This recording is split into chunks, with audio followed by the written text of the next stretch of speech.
जितनी भी विधि थी उनको हटा करके अब रति की जो विधि है वो यहाँ पर चल रही हैं। अब पहले तो नगर बनाया, तो नगर के लिए उसने यहाँ पर शास्त्र जो हैं उनको कारण करके नहीं माना, शास्त्रों को भी एक तरफ रख दिया और उन्होंने रस शास्त्र को मुख्य रूप से संविधान का नीति निर्देशक तत्व बताया। जैसे जहाँ सफल संविधान है वहाँ पर पहले से नीति निर्देशक तत्वों का स्थापन किया जाता है, इसी प्रकार नीति निर्देशक तत्व क्या है कि जिससे प्यारे को सुख मिले, इस नीति को ही प्रधान बनाया गया। जैसे प्रजातंत्र में कहा जाता है कि जो प्रजातंत्र है वो जनता के लिए है, जनता का है, जनता के द्वारा है। ऐसे ही एक नीति निर्देशक तत्व यहां पर बनाए कि जिससे कृष्ण को सुख मिले उस कार्य को करो, कृष्ण को सुख नहीं मिले ये कार्य नहीं किया जाएगा। तो वृंदावन के रहने की रीति का नीति निर्देशक तत्व हुआ, वो हुआ श्री रस की वृद्धि जिसके द्वारा हो। इसलिए यहां पर बहुत संक्षेप में वर्णन किया जाए तो मुख्यमंत्री बनाए गए कौन? बोले मुख्यमंत्री बनाए गए श्री भरत मुनि, नाट्यशास्त्र रस के मूल आचार्य, उनको प्रधान करके यहां बनाया गया। तो तत्व नरपति हिते हिताभिरतो भरतो नाम सचिव कृता। तो रति ने पुराने जो मंत्री थे उनको तो हटा दिया, पुराने मंत्री थे शास्त्र की आज्ञा, इनके द्वारा परमार्थ की प्राप्ति हो, मोक्ष की प्राप्ति हो, ये मोक्ष तो उठा करके रख दिया। बोले मोक्ष बाद में देखेंगे, संसार से मुक्ति मिल जाए, मुक्ति हित्वान यथारूपम, स्वस्वरूप में व्यवस्थिति हो जाए, उपाधि का नाश हो करके जो आश्रय पदार्थ है उसमें अवस्थिति हो जाए, ये जो मोक्ष का स्वरूप था इसको बाद में देखेंगे। यहाँ पर प्रत्यक्ष रूप में श्री कृष्ण को सुख मिले, इस बात को हम प्रधान करके मानेंगे। दुख निवृत्ति, स्वस्वरूप की प्राप्ति और स्वस्वरूप में अवस्थिति, ये तीनों मोक्ष की जो परिभाषाएं थी उनको पोटली बांध करके अलग बता दिया। बोले हाँ तुम ठीक हो, हम तुम्हारा निषेध नहीं करें, हाथ जोड़ रहे, परंतु ये मुख्य वस्तु नहीं है। दुख की निवृत्ति होना ये हमारा मोक्ष नहीं है, ये सांख्य का मोक्ष होगा, ये मीमांसा का मोक्ष होगा, ये वैशेषिक का मोक्ष होगा, ये न्याय का मोक्ष होगा। चार जो धर्म हैं, चार जो दर्शन थे, मीमांसा, न्याय, सांख्य और वैशेषिक, इनके जीवन का लक्ष्य क्या है? दुख की निवृत्ति। दुखत्रयाभिघात जिज्ञासा तदभिघात के हेतु, दुखत्रय का अभिघात हो जाए, दुखत्रय निवृत्त हो जाए, यही उनका मोक्ष है, दुख न हो। परंतु यहां पर कहा नहीं, हमारा ये मोक्ष नहीं है। वृंदावन के जो निवासी हैं उनका ये मोक्ष नहीं है कि दुखत्रय दूर हो जाए। वृंदावन के निवासियों का मोक्ष क्या है? श्री प्रियालाल को सुख मिले, यही उनके जीवन का परम लक्ष्य है। कॉन्सेप्ट बिल्कुल क्लियर है। यहां पर दुख की निवृत्ति करना ये मोक्ष नहीं है, अपने स्वस्वरूप में स्थित हो जाना। मेरा कोई स्वरूप खो गया है, मैं सच्चित आनंद हूं, परंतु मैं अपने आप को साढ़े तीन हाथ का एक ढांचा मात्र मान रहा हूं, मैं उपाधि नहीं हूं, मैं सच्चित आनंद आत्मा हूं, कूटस्थ आत्मा हूं, ये विचार करना, ये भी वृंदावन का मोक्ष नहीं है। कहीं कूटस्थ स्थिति में अवस्थित हो जाना ये मोक्ष था, परंतु वृंदावन का ये मोक्ष नहीं है। यहां पर प्रियालाल को सुख मिले, हाय प्रियालाल से मैं दूर हूं, उनकी सेवा से दूर हूं, प्रियालाल का जो वियोग है, इस वियोग से मुझे मोक्ष मिल जाए, इसका नाम मोक्ष है। सेवा की अप्राप्ति, इससे मोक्ष मिल जाना, यही यहाँ का मोक्ष है। प्रियालाल की अधिक से अधिक सेवा करते हुए विराजमान हूं, ये श्री वृंदावन का मोक्ष है। और ये जो वस्तु है, इस वस्तु का मुख्य रूप से निर्धारण करेगा कौन? इस वस्तु का मुख्य रूप से निर्धारण करेंगे श्री भरत मुनि, रसशास्त्र के जो आद्य आचार्य हैं। कि रस की भी स्थिति ये है कि वहां आवरण भंग होकर के स्वार्थ से मुक्त होकर के जो वस्तु है उसके आनंद का अनुभव करना। जब काव्य में हम कहीं काव्य का दर्शन करते हैं तो उस समय काव्य में जिन पात्रों का चित्रण किया गया, दुष्यंत शकुंतला का चित्रण किया गया, वो दुष्यंत शकुंतला एक मनुष्य नहीं रहे, एक विशेष ऐतिहासिक पुरुष नहीं रहे, बल्कि वे एक सामान्य पुरुष बन जाते हैं। और उनके साथ में आवरण भंग होकर के जो रैपर है वो हट गया, और रैपर हट करके हम आत्मा के रूप में उनके साथ में एक हो जाते हैं। शकुंतला जो भी बोलती है, प्रत्येक व्यक्ति शकुंतला के साथ में मिल गया। दुष्यंत जब बोल रहा है तो प्रत्येक व्यक्ति दुष्यंत के साथ में मिलकर के एक हो गया। साधारणीकरण को प्राप्त करके हम विराजमान हैं, इसीलिए उस काव्य का आस्वादन हमको प्राप्त होता है। तो भरत मुनि उनको यहाँ पर प्रधानमंत्री बनाया गया। इसको समझने का तात्पर्य यही है, भरत मुनि को बनाने का तात्पर्य कि मोक्ष के जो 3 रूप हैं, दुख की निवृत्ति हो जाना, एक जीवात्मा के अपने स्वरूप में सच्चित आनंद रूप में स्थित हो जाना, ये मोक्ष का दूसरा स्वरूप, और तीसरा है जिसका मैं अंश हूं उसी में जाकर के बिंदु समुद्र सिंधु में मिल जाए। जो किरण है वह सूर्य में ही मिल जाए, जो अग्नि की एक विस्फुलिंग है वह अग्नि ही बन जाए, अग्नि में मिल जाए। ये तीनों मोक्ष की स्थिति, इनको तो हाथ जोड़े, इनकी पोटली बांधी और पोटली बांध करके ऊंची रख दी। हमारे यहाँ का मोक्ष क्या है? मेरे यहाँ का मोक्ष क्या है? मेरे यहाँ का मोक्ष है श्री प्रियालाल को से हाय मैं अलग हो रहा हूं, मैं प्रियालाल की सेवा को पुनः प्राप्त करूं। जो वियोग है उससे मोक्ष ही यहाँ मोक्ष है। भक्तिम पराम भगवती प्रतिलभ्य कामम हृद्रोगम। हृद्रोग का तात्पर्य है हाय श्री कृष्ण सेवा कब मिलेगी, मिलेगी कि नहीं मिलेगी, ये दो हैं हृद्रोग। मिलेगी कि न मिलेगी ये संदेह, और कब मिलेगी ये उत्कंठा, यही है हमारे यहाँ का मोक्ष। इसलिए वृंदावन में रहना है तो हमको केवल 2 शब्दों को पकड़ करके रोना है कि हे श्री किशोरी जी, क्या ये सेवा मुझे मिलेगी, और दूसरा शब्द है हाय कब मिलेगी। किम और कदा, इन 2 शब्दों को लेकर के रोना कि क्या ये सेवा मिलेगी और कब ये सेवा मिलेगी।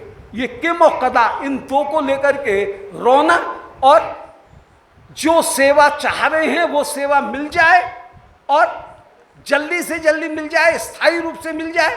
किम और कदा, तो जितने भी रसिक जन हैं वे सर्वदा, चाहे श्री राधा सुधानिधि देख लें, चाहे श्री चैतन्य चंद्रोदय नाटक देख लें, चैतन्य चंद्रामृत देख लें, वृंदावन शतक देख लें, यहाँ के जितने भी वृंदावन के रसिक हैं वे सब यही कहेंगे कि कदा करिष्यसि इमाम कृपा कटाक्ष भाजनम। किम और कदा, इन 2 शब्दों की का समाधान हो जाए, यही यहाँ का मोक्ष है। दुख निवृत्ति, स्वस्वरूप की प्राप्ति और आश्रय अद्वय पदार्थ में ऐक्य, ये तीनों प्रकार की मुक्ति, इनको यहाँ के लोग, यहाँ के जो रसिक जन हैं वे दूर से हाथ जोड़ देते हैं। इसलिए जो आगम शास्त्र निगम शास्त्र था, उस निगम शास्त्र को तो इन्होंने हटा दिया, संविधान को बदल दिया, और बदल करके श्री भरत मुनि को यहाँ का मुख्यमंत्री नियुक्त किया, रसशास्त्र का मुख्यमंत्री नियुक्त किया है। तो नरपति हिते, नरपत के श्री मधुरमेचक राजा के हित में, हित और अहित, हिते और अहिताभिरता, हित और अहित में जो लगे हुए हैं, ऐसे भरत नाम के राजा, उनको सचिव बनाया। मंत्री और सचिव इन दोनों में थोड़ा सा अंतर है। सचिव उसे कहते हैं जो किसी कार्य को कंप्लाइन करे, मंत्री उसे कहते हैं जो हित की सलाह दे, जो मंत्रणा करे उसका नाम मंत्री। सचिव उसका नाम है जो नीति बनाई गई है उनको जमीन पर ला करके उतारे, उसका नाम है सचिव। तो मंत्री और सचिव, सेक्रेटरी और मिनिस्टर, इन दोनों में अंतर है। मिनिस्टर जो है वो मंत्रणा देता है राजा को, जबकि सेक्रेटरी किसी कार्य को कैसे कंप्लायंस कैसे किया जाए इस बात को स्थापित करता है। तो श्री भरत मुनि उनको ही यहाँ पर सचिव बनाया गया। सचिव करता, सचिव का काम मंत्री से भी ज्यादा महत्वपूर्ण है। मंत्री तो आते जाते रहते हैं हर 5 साल में, परंतु सचिव नहीं बदलते हैं। सचिव तो जब जो जिस पद पर पहुंचा है वो सेक्रेटरी तो वो बना रहेगा, मंत्री बदलते रहेंगे, मंत्रिमंडल बदलता रहेगा, सचिव नहीं बदलता है। सचिव तो किसी वो ज्यादा अधिकारी होता है, ज्यादा किसी कार्य को प्रस्तुत करने वाला होता है। इसलिए मंत्री होना बड़ी बात नहीं है, सचिव होना बड़ी बात है। तो भरत मुनि को सचिव बनाया गया।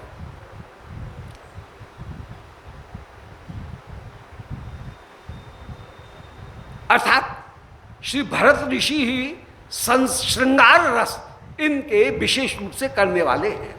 यत्र धर्म कर्म कलाप मर्म कुशलः पुरोहितः स्मर सूत्रधारो नामो।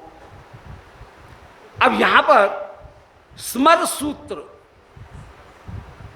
उनको पुरोहित बनाया गया।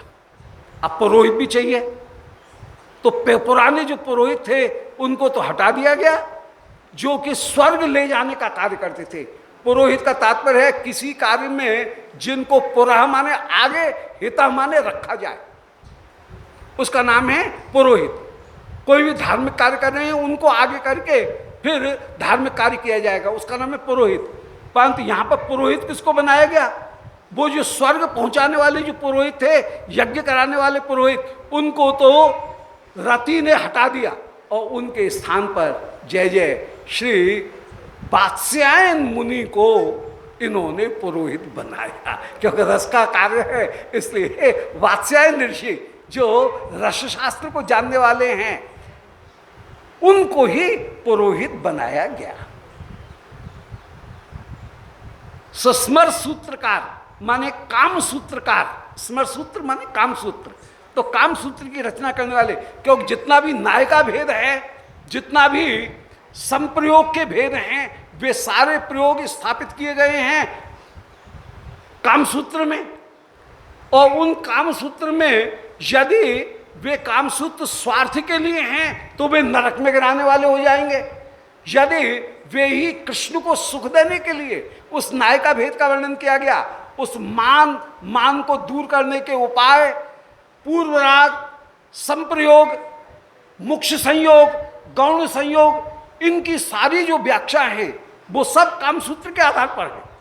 श्री सारा उज्ज्वल नीलमणि आदि जो ग्रंथ हैं उनके जो मूल विषय हैं, वो मूल विषय तो कामसूत्र से ही लिए गए हैं।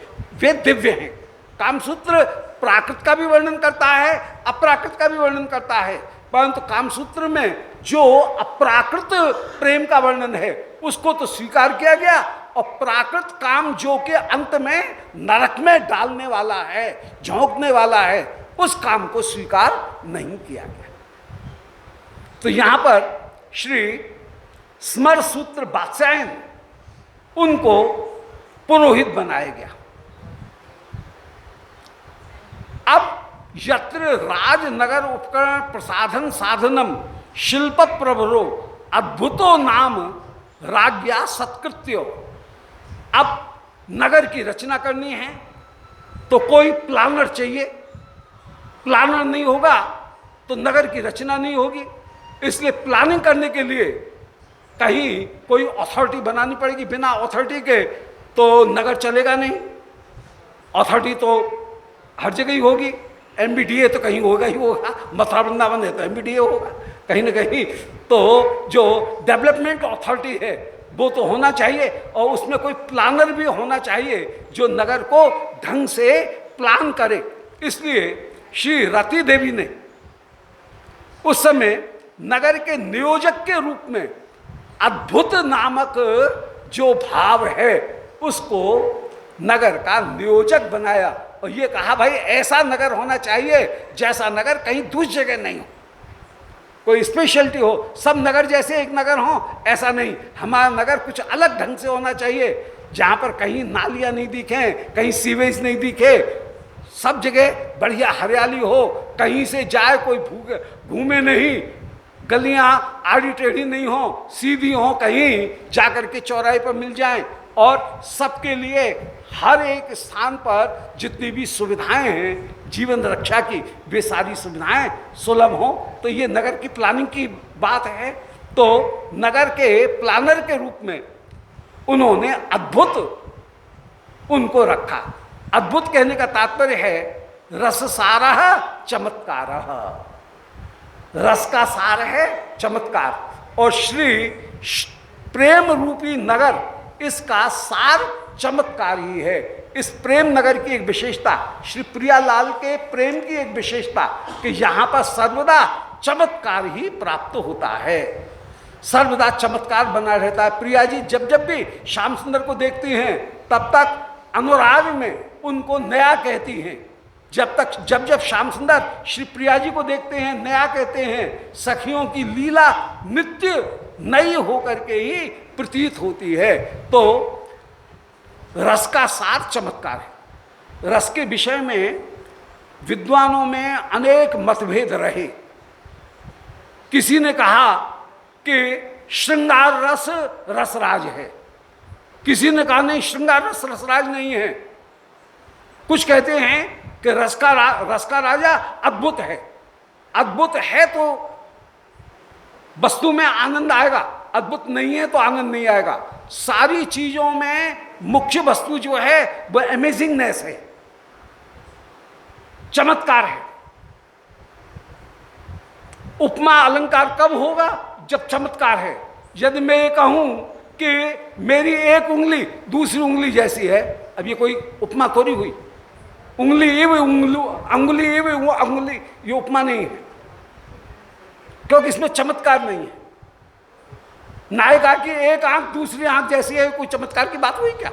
एक कान दूसरे कान जैसा है, तुलना तो है, परंतु इसको हम सिमली नहीं कहेंगे। सिमली कही जाएगी कहाँ? जहां पर चमत्कार होगा कि नायिका का मुख चंद्रमा के समान है, इसमें चमत्कार है। नायिका के नेत्र कमल जैसे हैं, इसमें चमत्कार है। नायिका का नेत्र नेत्र जैसा है, इसमें कोई चमत्कार नहीं है। तो हर जगह चमत्कार ही मुख्य वस्तु है। चमत्कार नहीं है तो केवल तुलना मात्र कर देना, यह कभी भी सिमली नहीं हो सकता है, यह कभी भी उपमा नहीं हो सकता है। इसलिए नगर की रचना करने वाले नियोजक के रूप में, प्लानर के रूप में उस समय अद्भुत नामक जो भाव है उसको ही श्री रति ने नगर का नियोजक बनाया। तो राजनगर उपकरण, राजनगर के जितने भी उपकरण हैं उनके प्रसाधन साधन करने के लिए, उनको सजाने के लिए और उनको एकत्रित करने के लिए, उनको कैसे कहाँ कितना प्रयोग किया जाए उसकी सजावट करने के लिए भी शिल्प प्रवर, बहुत बढ़िया स्कल्पचर, जो उस स्कल्पचर में परम प्रवीण, वास्तुकला में परम प्रवीण और शिल्प कला में, मूर्ति कला में भी परम प्रवीण, अद्भुत नाम करके जो भाव था उसको ही यहाँ पर नगर का निर्माण करने वाला निरूपण किया। सत्कृत्यो, उसका आदर करके निजानुकूल पूर्व नगर निर्माणायो, अपने अनुकूल अपूर्व नगर की रचना करने के लिए आदेश दिया कि भाई हमारे लायक सुंदर नगर का तुम प्लानिंग करो, और वो कर रहा है। तो ये भी बड़ा उचित है। यहाँ पर वस्त्र इत्यादि से अलंकृत करके उसको आदर दिया था, और आदर करके तो श्री ब्रज की जितनी भी वस्तुएं हैं वे सब अद्भुत हैं। इसीलिए अहो अहो अहो इसी शब्द का सर्वत्र सर्वत्र प्रयोग किया जाता है कि जिसका वाणी के द्वारा निरूपण नहीं किया जा सके। अब परकोटा बनाना है नगर की रक्षा करने के लिए, सुरक्षा के लिए, इसलिए तत्व निगम इतिहास पुराण संहितादि सुवर्ण खचित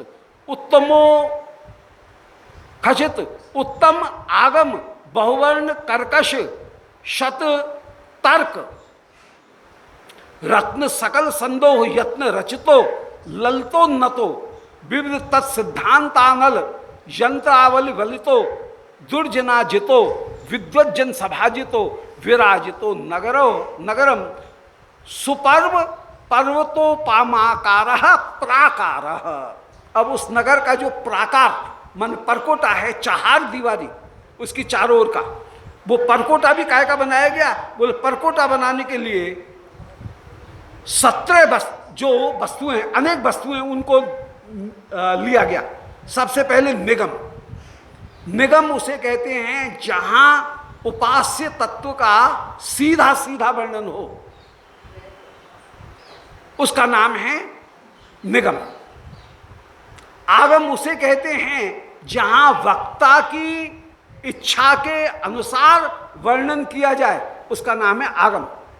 जहां शब्द के अनुसार किसी वस्तु का निरूपण किया जाए, शब्द प्रधान होकर के निरूपण हो, वहां होता है निगम। जहां वक्ता की विवक्षा के अनुसार किसी वस्तु का अर्थ ग्रहण किया जाए, शब्द के अर्थात अनुसार अर्थ ग्रहण करना, वो है निगम।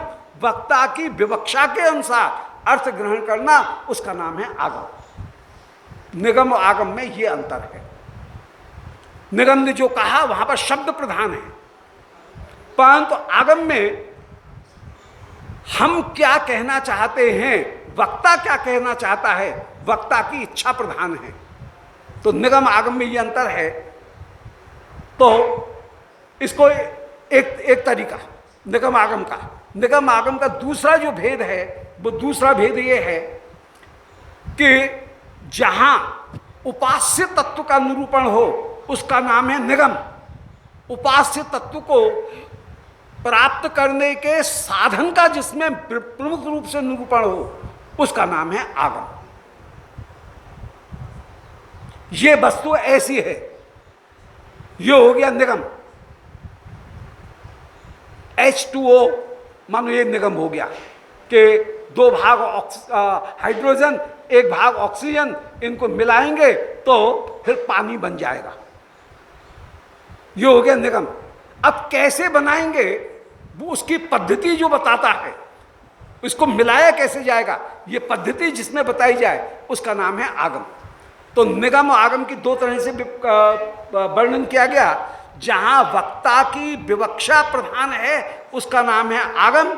जहां वक्ता की विवक्षा प्रधान न होकर के जैसी वस्तु है उसका शब्दतः जैसा निरूपण किया गया है, एक शब्द को भी आप हिला नहीं सकते हैं, उसको वहीं के वहीं रखिए, उसका नाम है निगम।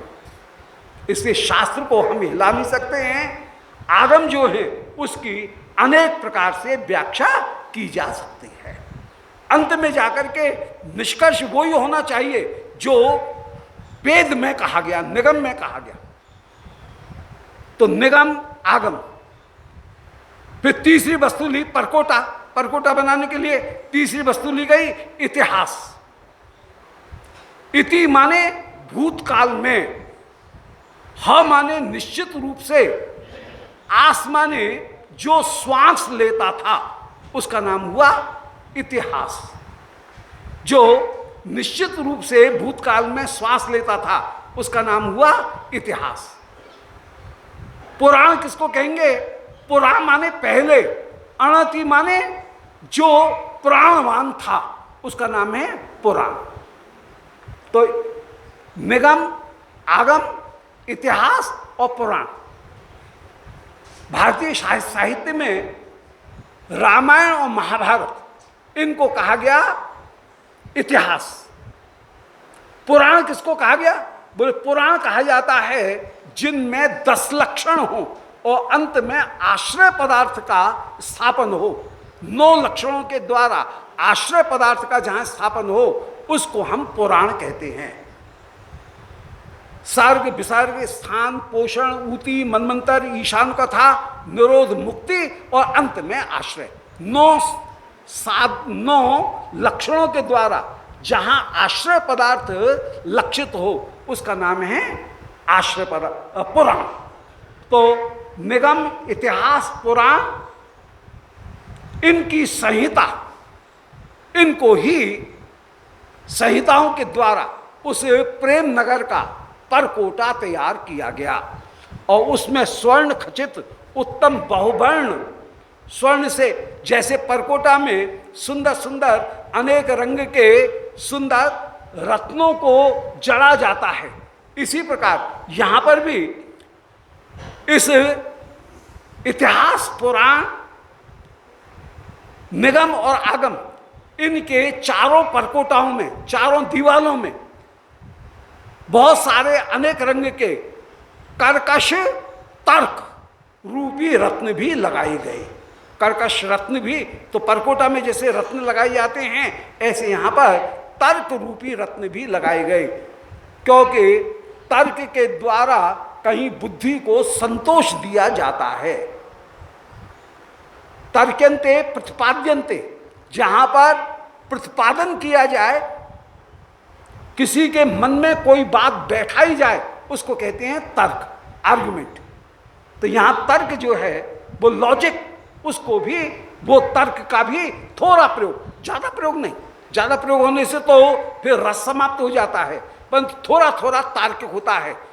विद्यार्थी के हृदय में, साधक के हृदय में कुछ शंका आती हैं तो तर्क दे करके, उदाहरण दे करके उसको समझाया जाएगा इस प्रेम राज्य को। तो रत्न सकल संदोह, रत्नों के संदोह माने संपूर्ण, संपूर्ण संदोह माने समूह, रत्नों के समूह का भी, तर्क के समूह का भी प्रयोग किया गया। और इस प्रकार ललित उन्नत विविध तत्व सिद्धांत, अन्य अन्य जितने भी सिद्धांत थे, उन सिद्धांतों का भी इसमें यथोचित प्रयोग किया गया। अर्थात अचिंत्य भेदाभेदवाद आदि जो सिद्धांत हैं कि भेद भी माना जाए, अभेद भी माना जाए और उसमें अचिंत्यता भी मानी जाए। आपको ये कहे कि जहां भेद है वहां अभेद हो, कैसे होगा? अभेद है तो भेद कैसे होगा? ये तो तुम स्वबचो व्याघात कर रहे हो। या तो भेद कहो या अभेद कहो, दोनों कैसे हो सकते हैं कि भेद भी है अभेद भी है? ये दोनों तो हो नहीं सकते हैं। तो वहां पर जब अभेद कहा जा रहा है या भेद कहा जा रहा है, वहां पर एक अंश में खंडन किया गया है, सर्वांश में खंडन नहीं है। सर्वांश में तो अभेद की ही स्थापना होगी, परंतु जहां भेद कहा गया वहां एक अंश में खंडन है। एक उदाहरण से बात स्पष्ट हो जाएगी। जैसे कोई संगीत का प्रेजेंटेशन दे रहा है, अब मुझे बहुत ज्यादा संगीत की जानकारी नहीं है तो मैं उसको समझ नहीं रहा हूं, कह रहा हूं ये कैसे, कहीं ये यहां पर कुछ अच्छा सा नहीं लग रहा है, ये क्या गा रहा है? तो क्या, अरे इतना बढ़िया गा रहा है, हमारी तो कुछ समझ में आ नहीं रहा है। तो जो संगीत को जानने वाला कहता है, भाई तुम कुछ नहीं जानते हो, चुप रहो, कुछ नहीं जानते हो। इसका तात्पर्य क्या है? वो मेरी बुद्धि का पूरी तरह से खंडन नहीं कर रहा है।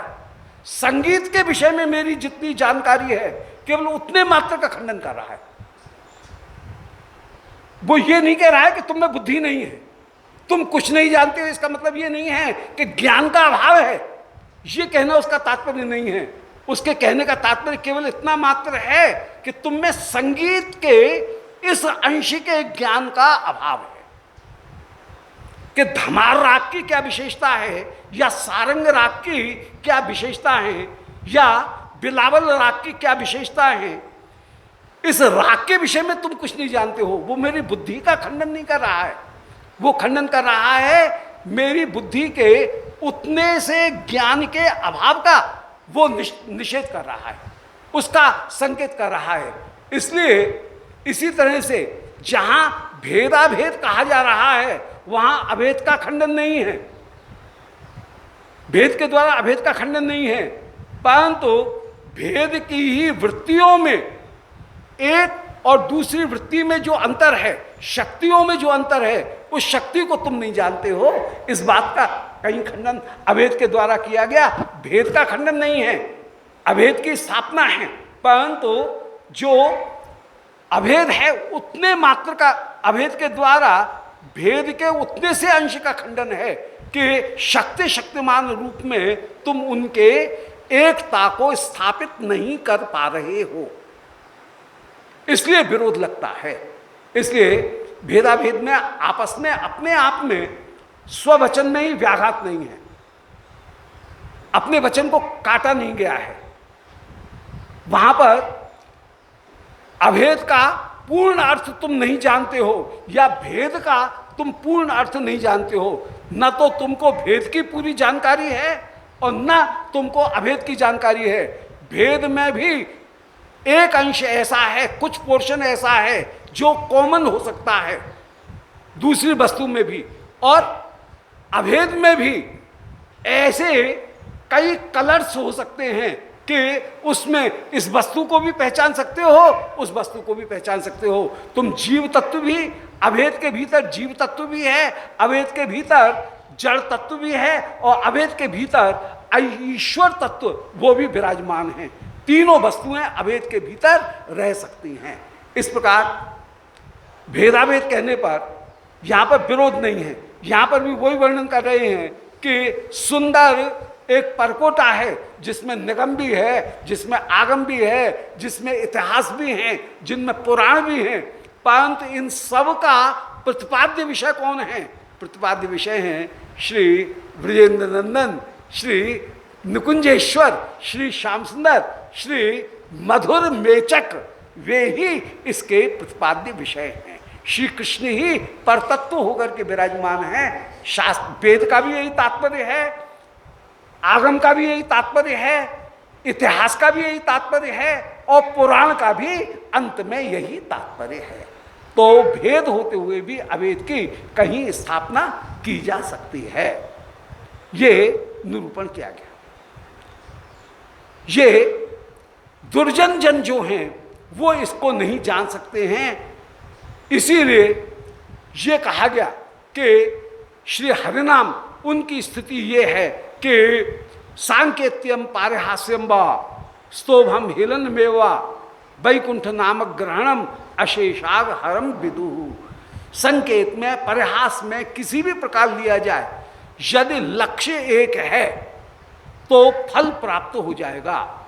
एक विद्वान व्यक्ति कहेगा विष्णवे नमः, एक कम पढ़ा लिखा व्यक्ति ये भी कह सकता है कि विष्णुआय नमः।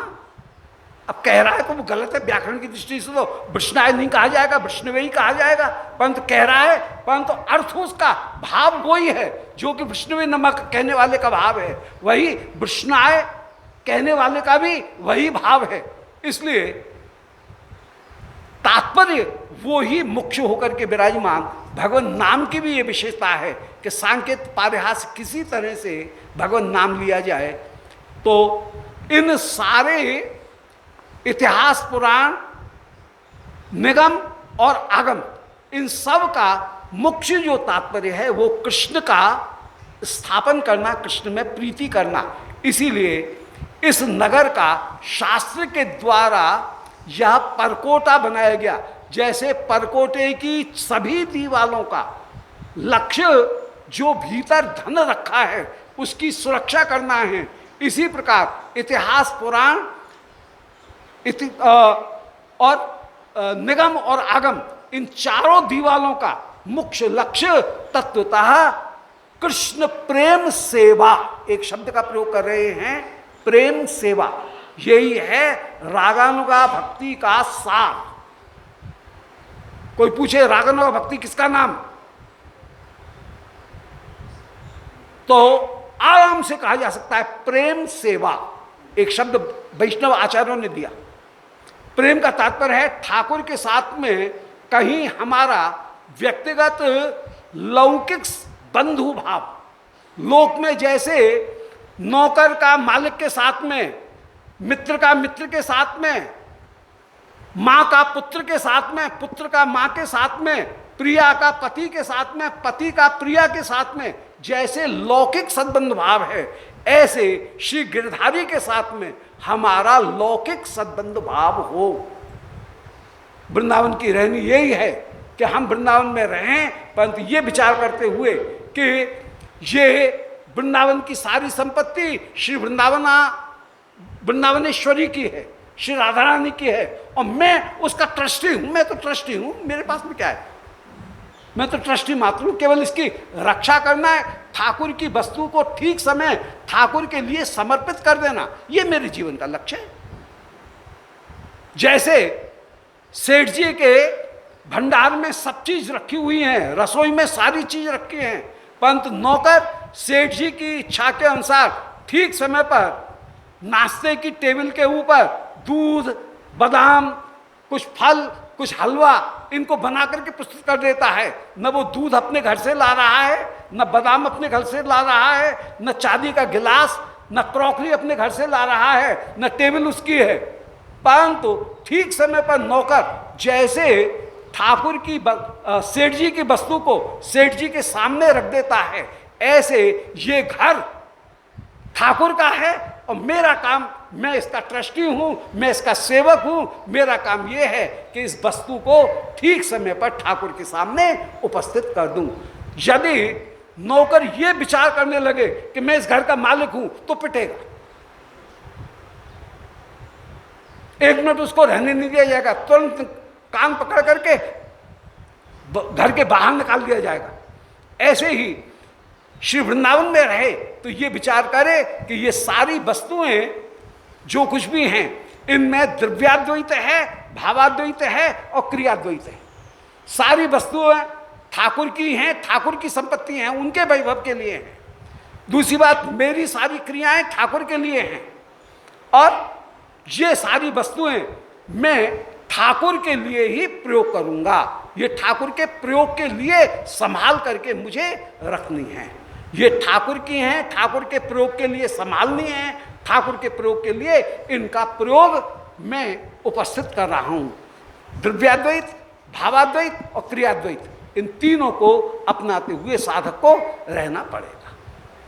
तो यहां पर श्री रति महारानी ने उस सारे वृंदावन की जो पूरी व्यवस्था है, उस व्यवस्था के लिए ये परकोटा पूरी तरह से बनाया। और परकोटा बनाते हुए शास्त्र यही स्थापित करेंगे कि एते चांद सकल आपुंसा कृष्णस्तु भगवान स्वयं। इस ज्ञान के आधार पर यह निर्णय किया जाएगा कि श्री कृष्ण ही सब कुछ हैं। और एक प्रश्न था, परीक्षित महाराज ने प्रश्न किया कि महाराज, सूत जी ने प्रश्न किया, सूत जी से शौनकादिकों ने श्रीमद् भागवत के पहले अध्याय में ही प्रश्न किया कि महाराज हमको ये बताइए कि जिस समय कृष्ण अपने धाम को गए उस समय धर्म किसकी शरण गया। 6 प्रश्न थे श्रीमद् भागवत के प्रारंभ में, 6 प्रश्न हैं। सबसे पहले पुंसाम एकांततः श्रेयः, ये पहला प्रश्न था कि जीव का परम कल्याण किससे हो। वो जीव का परम कल्याण होगा, वह होगा श्री भागवत। जीव का परम कल्याण होगा, वो परम कल्याण होगा श्री कृष्ण सेवा के द्वारा। पुंसा में एकांत श्रेय आ गया।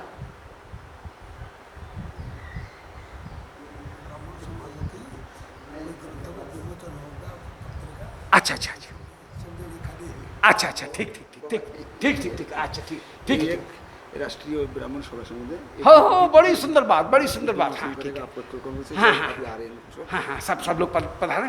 तो कहने का मतलब ये है कि यहाँ पर यही 4 दीवारी इस प्रेम पत्तन की, प्रेम रूपी नगर अर्थात श्री वृंदावन, इसकी चार दीवारी ये नहीं है कि भक्ति कभी शास्त्र से अलग है।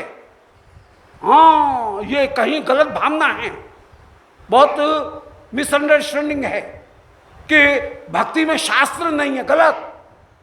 भक्ति सर्वदा शास्त्र की चार दीवारी के भीतर है, परंतु अप्लाइड नहीं भक्ति में सेवा ही मुख्य रूप से प्रवृत्त होकर के विराजमान।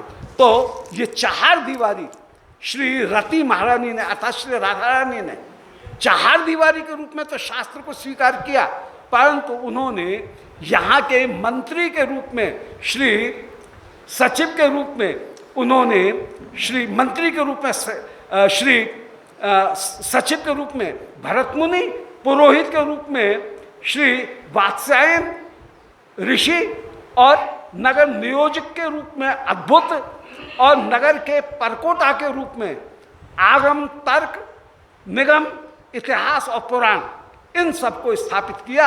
इनमें मुख्य रूप से जो वस्तु है वो मुख्य रूप से वस्तु हैं पूर्ण संविधान के रूप में श्रीमद् भागवत को स्वीकार किया। बोलो श्री वृंदावन बिहारी लाल की। इस प्रकार नगर के विभिन्न पक्षों को, विभिन्न घटकों का, जो नगर में जो विभिन्न जो वस्तुएं हैं, उन नगर के विभिन्न कंपोनेंट्स, उनको यहाँ पर प्रस्तुत किया गया है। वो इन सब का आगे वर्णन चलेंगे। बोलो वृंदावन बिहारी लाल की जय। श्री सनातन पंचांग, उनका एक ग्रंथ यहाँ अभी प्रस्तुत किया गया है पंडित श्री चंद्र नारायण शर्मा चीनू जी के साथ द्वारा, और उसका यहाँ लोकार्पण श्री कृष्ण चरणारविंद में समर्पण यहाँ पर किया जाएगा। मैं राष्ट्रीय ब्राह्मण महासंघ, उनके सभी पदाधिकारियों को यहाँ आमंत्रित कर रहा हूँ, और कृपा करके वे अपने इस कार्यक्रम को आगे बढ़ाएं। जय श्री राम। आप लोग 5 मिनट का कार्य है, इस कार्य को कहीं आगे देखेंगे।